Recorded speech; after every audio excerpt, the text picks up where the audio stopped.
What if the very thing you've been avoiding, the discomfort of struggle, the resistance to effort, is the key to unlocking your greatest potential? Human beings are wired to seek comfort, to follow the path of least resistance. Yet, history and psychology alike reveal a paradox. The most meaningful achievements in life demand the very discomfort we instinctively reject. The question is not whether we can eliminate hardship, but how we can learn to embrace it, not as an obstacle, but as a catalyst for transformation. At the heart of this paradox lies a fundamental truth about the brain. It is not designed to crave difficulty, but it is designed to adapt.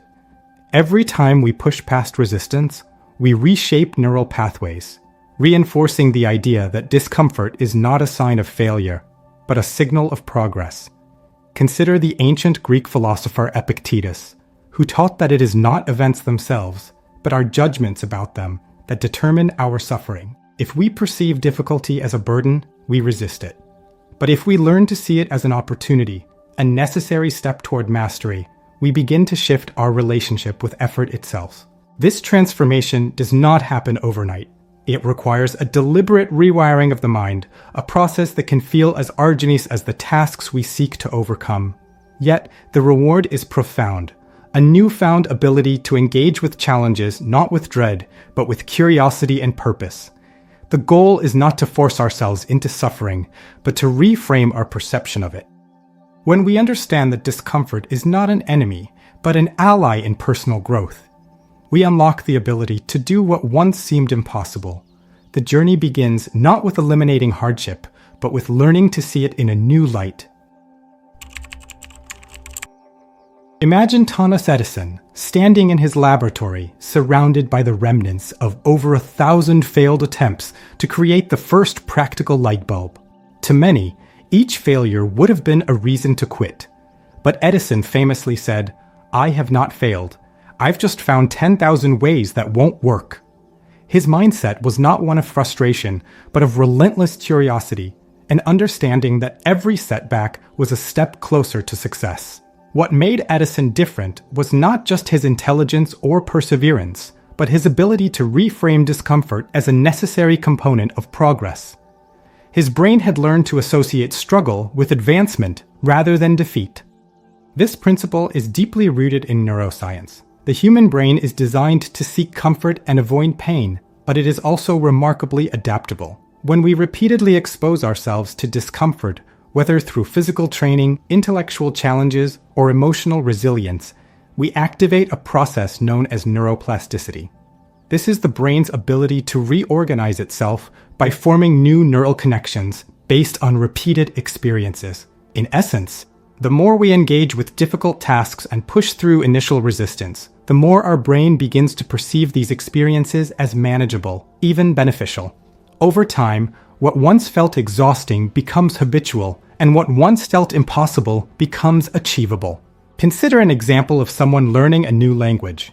At first, the cognitive load feels overwhelming. Memorizing vocabulary, mastering grammar, struggling with pronunciation. The brain resists the effort, signaling discomfort and prompting the urge to give up. But with consistent practice, the brain begins to adapt. Neural pathways associated with language acquisition strengthen, and what was once a frustrating endeavor becomes second nature. The key is not in avoiding the discomfort, but in recognizing that it is a sign of growth. Each moment of struggle is a signal that the brain is expanding its capacity, building new skills that will eventually become effortless. This principle extends beyond intellectual pursuits. The body and mind do not grow during moments of ease. They grow when pushed beyond their current limits. By reframing discomfort as a sign of progress rather than a barrier to success, we can begin to shift our relationship with effort. The goal is not to eliminate struggle, but to cultivate a mindset that sees it as an essential part of the journey. When we understand that discomfort is not an obstacle, but a catalyst for transformation, we unlock the ability to embrace hard things with curiosity rather than fear. In 1897, in a leaky shed in Paris, Marie Curie hunched over a pile of pitchblende, laboring for hours under dim candlelight. Her hands were raw from handling radioactive materials, her health deteriorating with each passing day. Yet she persisted, not for wealth, fame, or external validation, but for the sheer thrill of discovery. Her research would eventually lead to the isolation of radium, a breakthrough that reshaped modern medicine. Curie's relentless pursuit was not driven by external rewards, but by an intrinsic fascination with the unknown.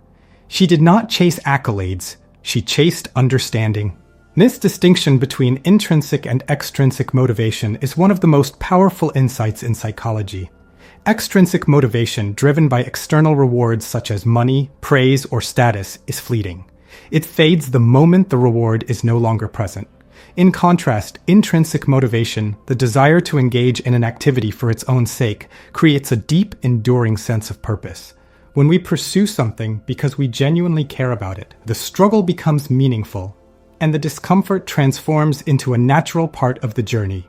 Modern neuroscience supports this idea. Studies on dopamine, the brain's reward neurotransmitter, reveal that intrinsic motivation activates different neural pathways than extrinsic rewards. External incentives trigger short bursts of dopamine, reinforcing a cycle of seeking immediate gratification.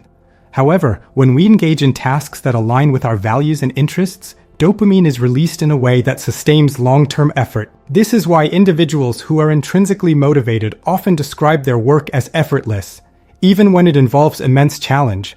The reward is not in the outcome, but in the process itself. Let's consider the famous marshmallow experiment conducted by psychologist Walter Mischel in the 1960s. Children were given the choice between eating one marshmallow immediately or waiting 15 minutes for two. Follow-up studies found that those who delayed gratification tended to have better life outcomes. However, later research revealed a crucial nuance. The children who successfully resisted temptation were not merely exercising willpower. They were reframing the situation. Instead of focusing on the immediate reward, they thought about the bigger picture. Similarly, when we shift our focus from external incentives to intrinsic meaning, we begin to view hard tasks not as burdens, but as stepping stones towards something greater. This principle applies to every domain of life. Whether mastering a skill, pursuing a career, or overcoming personal challenges, the key is to align our efforts with a deeper purpose. When we find meaning in what we do, the struggle becomes bearable, and sometimes even enjoyable. In the annals of ancient Chinese history, there is a story of a young martial artist who, upon entering his master's school, was instructed to perform a single movement repeatedly, over and over, day after day. Frustrated, the student questioned the purpose of this seemingly monotonous task. The master simply replied, "A journey of 1,000 miles begins with a single step." Years later, the student would come to understand that mastery was not achieved in grand, sweeping gestures, but in the accumulation of countless tiny, deliberate actions. It was through these micro-commitments, small, consistent efforts, that he built the foundation for true expertise. This principle, deeply embedded in both Eastern philosophy and modern psychology, reveals a fundamental truth about human behavior. Momentum is built not through massive, dramatic efforts, but through small, persistent actions. The brain, resistant to change and averse to effort, is far more likely to comply with a task that feels manageable. When we break down daunting challenges into smaller, bite-sized commitments, we bypass the brain's instinctive resistance and create a sense of progress. Each small win reinforces the belief that we are capable of more, fueling a cycle of continuous effort.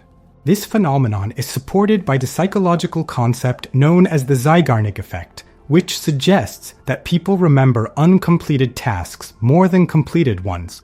When we make a commitment, even a small one, our brain registers it as an unfinished task, creating a subtle but persistent drive to follow through. The act of starting, no matter how minor, sets in motion an internal pressure to continue. This is why the simple act of writing the first sentence of an essay, making the first call in a sales campaign, or taking a 5-minute walk when unmotivated can be the catalyst for sustained action. The power of micro-commitments is also evident in the science of habit formation. Research in behavioral psychology, particularly the work of Charles Duhigg in The Power of Habit, illustrates that habits are formed through a loop: cue, routine, reward. When we establish a small, consistent routine, such as doing 5 push-ups each morning or dedicating 10 minutes to studying, we create a habit loop that reinforces itself over time. The brain, always seeking efficiency, begins to automate these actions, reducing the perceived effort required to maintain them. Eventually, what once felt difficult becomes effortless, and the momentum generated by these small commitments propels us toward larger goals. Consider the modern example of someone aiming to run a marathon. If they begin by setting an unrealistic goal, such as running 10 miles on the first day, they will likely burn out quickly. However, if they start with a simple commitment, such as running 1 mile a day, the brain perceives this as manageable. Over time, the habit solidifies, and the runner naturally increases their distance without feeling overwhelmed. The key is not in the size of the commitment, but in the consistency of the action. By leveraging the power of micro-commitments, we can transform overwhelming challenges into a series of manageable steps, each one building upon the last, creating unstoppable momentum. In the dimly lit studio of his Parisian apartment, Vincent van Gogh sat before a canvas, brush in hand, staring at a painting that would never be perfect. His hands trembled, not from doubt, but from the relentless pursuit of expression. Van Gogh, now revered as one of the greatest artists in history, produced over 2,000 works in his lifetime. Yet during his time, he sold only a single painting. Critics dismissed his work as chaotic, his technique unrefined. But Van Gogh did not stop. He did not wait for inspiration to strike or for his art to reach some unattainable standard. He painted anyway. This mindset, creating without waiting for perfection, is one of the most powerful psychological tools in overcoming resistance to hard tasks. The fear of imperfection paralyzes many before they even begin. We hesitate to start a project unless we are certain it will be flawless, convinced that anything less than excellence is unworthy of effort. But this belief is not only flawed, it is fundamentally counterproductive. Progress is not the result of waiting for perfection. It is the result of embracing imperfection and moving forward anyway.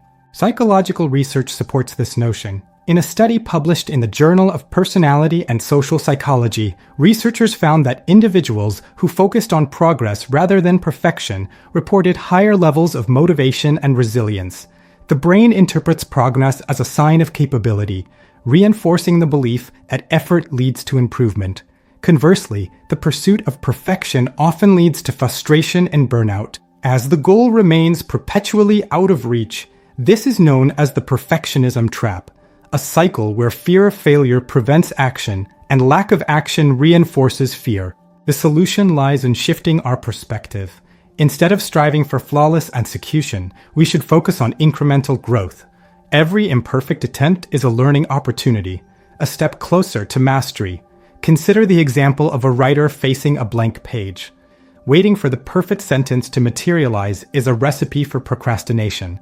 But if they begin with a rough draft, knowing it will be revised later, they engage in the process of refinement rather than stagnation. This approach aligns with the concept of deliberate practice, a term coined by psychologist Anders Ericsson, which emphasizes consistent, focused effort over innate talent. This principle was one Van Gogh understood intuitively. He once wrote, "I am always doing what I cannot do yet, in order to learn how to do it." His willingness to embrace imperfection allowed him to evolve as an artist, ultimately creating some of the most iconic works in history. The lesson is clear. Progress is not about avoiding mistakes. It is about using them as stepping stones towards something greater. In 1508, Michelangelo stood beneath the towering ceiling of the Sistine Chapel, paint dripping from his outstretched hands, scaffolding creaking under his weight. He had never painted on such a scale before. The frescoes required him to lie on his back for hours, his neck craned at unnatural angles, his body aching from exhaustion. Yet he did not see himself as a mere laborer painting walls. He saw himself as an artist, a creator, a divine vessel bringing form to the celestial. This identity, this deeply held belief in who he was and what he was meant to accomplish, was the force that kept him going through years of grueling effort. He did not endure the hardship because he was forced to. He endured it because it was aligned with his sense of self. This is the power of identity-driven motivation. While external rewards and short-term discipline can push us forward temporarily, long-term perseverance is rooted in how we define ourselves. When we see ourselves as someone who does hard things, who is resilient, disciplined, and committed, we are more likely to act in alignment with that identity, even when motivation wanes. The brain does not simply respond to goals, it responds to self-perception. If you tell yourself, "I am someone who writes every day," you are far more likely to sit down at your desk than if you tell yourself, "I need to write today." The former reinforces an identity. The latter reinforces a task. And identity, once internalized, becomes a self-sustaining force. This concept is supported by psychological research, particularly in the field of behavioral psychology. In his book, Atomic Habits, James Clear emphasizes that identity is the foundation of lasting change. He argues that habits are not just actions we repeat. They are expressions of our beliefs about who we are. Every time we act in alignment with a desired identity, we reinforce that identity, strengthening the neural pathways that make future action easier.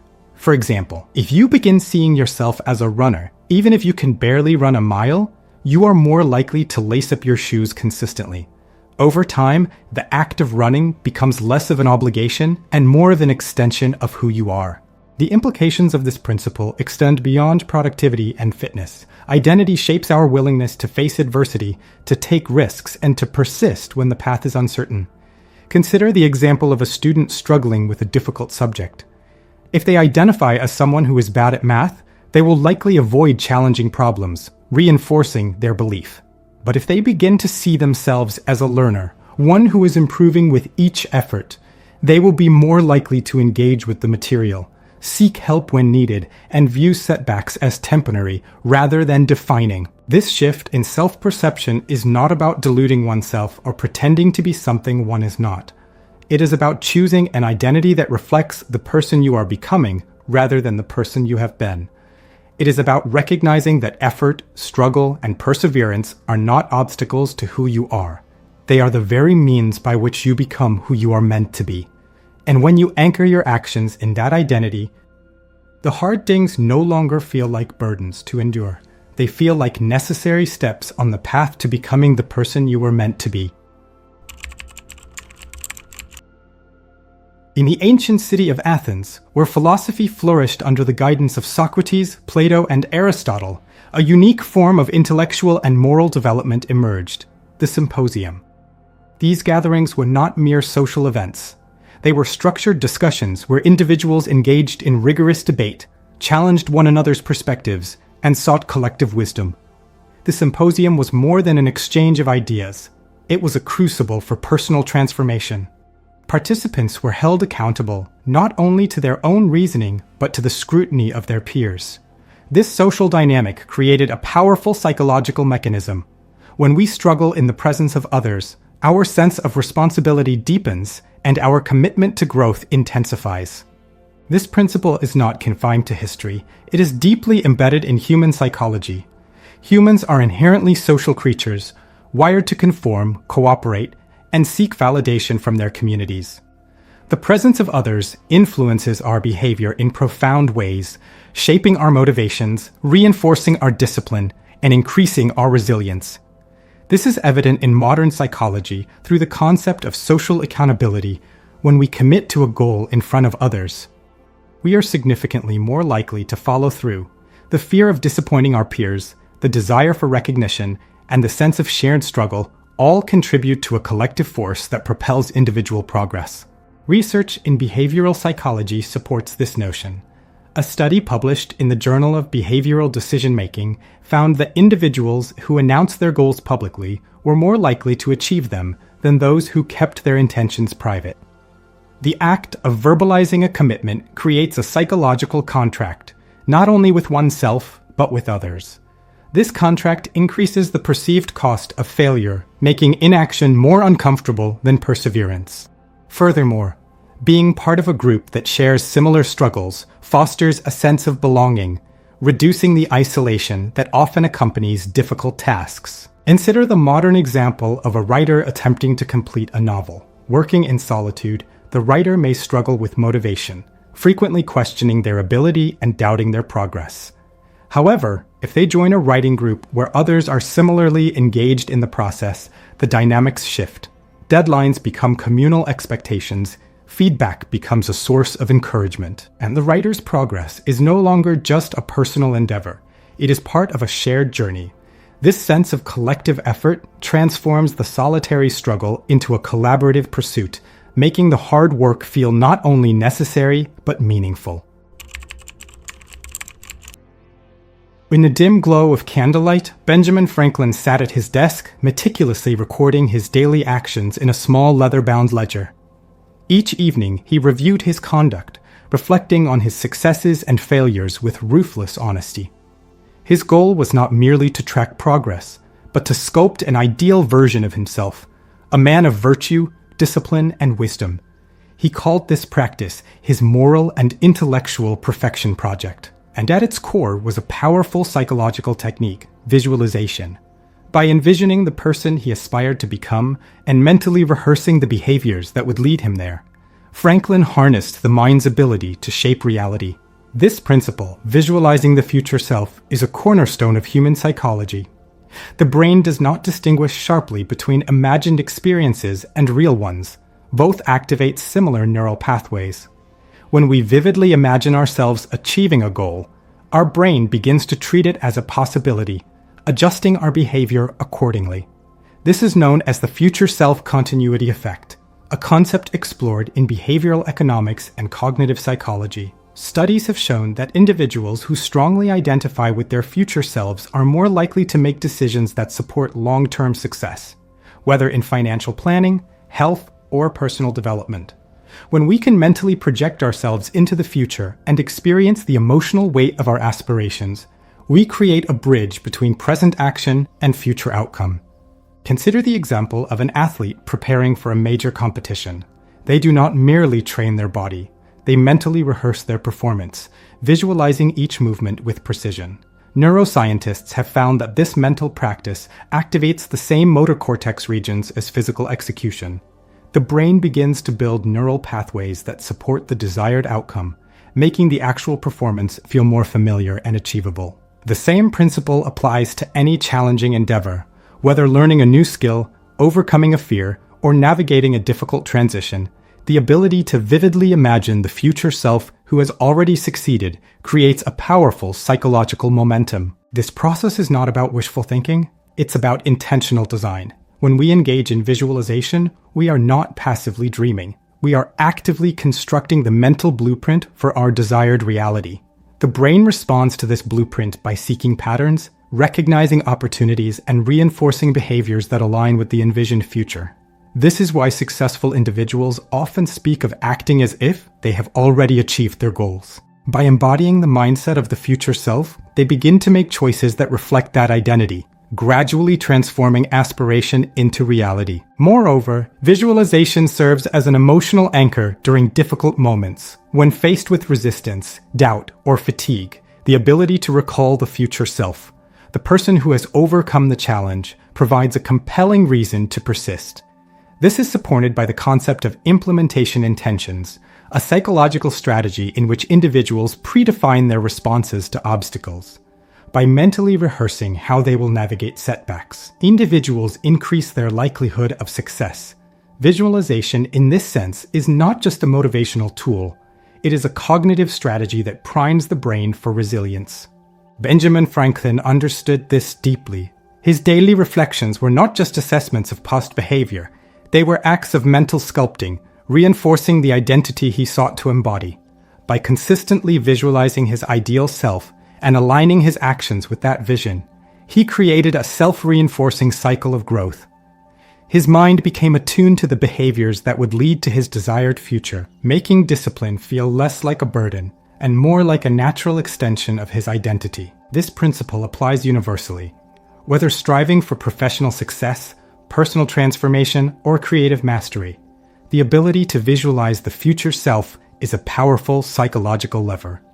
It is not about passively waiting for success to arrive, but about actively shaping the mind to recognize and pursue the path that leads there. When we learn to see ourselves as the person we aspire to become, we begin to act in ways that make that vision inevitable. The journey of mastering hard things is not a singular act of willpower, but a continuous process of integration, melding mindset, habit, and identity into a cohesive force that propels us forward. Each of the principles explored thus far operates not in isolation but in synergy, reinforcing one another to create a system that makes enduring difficulty not just tolerable, but inevitable.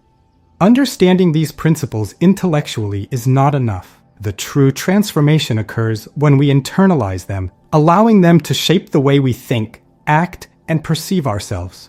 The first step in this integration is recognition, acknowledging that discomfort is not an enemy, but a necessary companion on the path to growth.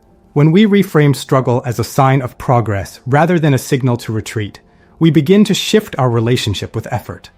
This is not about denying pain or suppressing frustration, but about cultivating a mindset that sees difficulty as a prerequisite for mastery.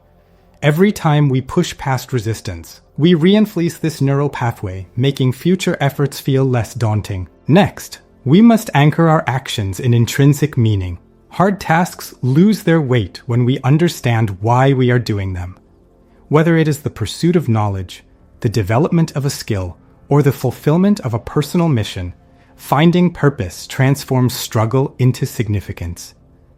This requires introspection, asking not just what we want to achieve, but why it matters to us on a deeper level. When we align our efforts with our values, we tap into a wellspring of motivation that is not dependent on external validation or fleeting rewards. Consistency, however, is the bridge between intention and reality. The power of micro-commitments lies in their ability to bypass the brain's resistance to large, overwhelming tasks. By breaking goals into manageable steps and committing to small, daily actions, we build momentum that carries us forward. This is not about waiting for inspiration or perfect conditions. It is about showing up, even when the motivation wanes. Over time, these small actions compound, creating a habit loop that makes discipline feel effortless. Equally important is the acceptance of imperfection. Progress is not a straight line. It is a winding path filled with missteps, failures, and moments of doubt. Embracing this reality allows us to move forward without fear of falling short. Every mistake becomes a learning opportunity, every setback a chance to refine our approach. This mindset frees us from the paralysis of perfectionism and allows us to focus on continuous improvement rather than unattainable ideals. Identity is the final piece of the puzzle. Who we see ourselves as determines the actions we take. When we internalize the belief that we are the kind of person who does hard things, perseverance becomes second nature. This is not about pretending to be someone we are not, but about choosing an identity that reflects the person we are becoming. Every action we take in alignment with that identity strengthens the neural pathways that make discipline feel automatic. Ultimately, the ability to do hard things is not a fixed trait, but a cultivated skill. It is the result of intentional effort, strategic mindset shifts, and a deep understanding of how the brain responds to challenge. By integrating these principles into daily life, we move beyond mere endurance and step into mastery. The path is never easy, but it is always possible. And with the right framework, it becomes not just bearable, but inevitable. Thank you for watching this video. I hope it was insightful and educative. If you like this video, do well to click like, share, and subscribe for more insightful videos like this. See you later. Bye.